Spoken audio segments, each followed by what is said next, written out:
দুপুর বন্ধুরা, আজকে দুপুরে খাবার থালায় রেখেছি গরম গরম ভাত, কাঁচা লঙ্কা, স্যালাড করেছি, শসা, গাজর, টমেটো, পেঁয়াজ, স্যালাড, বাঁধাকপির ঘন্ট,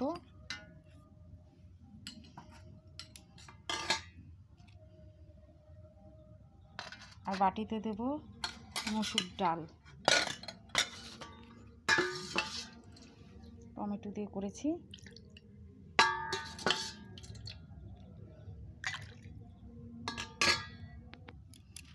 আর বাটিতে দেব লাল লাল ঝাল ঝাল চিকেন করেছি।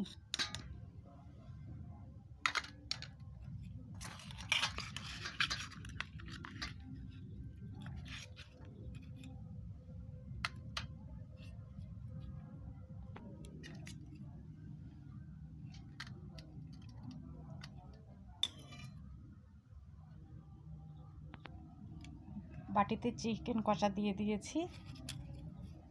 এগুলো আজকের মেনু: বাঁধাকপির ঘন্ট, স্যালাড, চিকেন কষা, লাল লাল ঝাল ঝাল চিকেন কষা করেছি, মসুর ডাল টমেটো দিয়ে, গরম ভাত আর কাঁচা লঙ্কা, আর সঙ্গে 1 গ্লাস জল। এই হলো আজকের দুপুরের মেনু। ঠিক আছে বন্ধুরা, রাখছি। নেক্সট ভিডিওয়ে দেখা।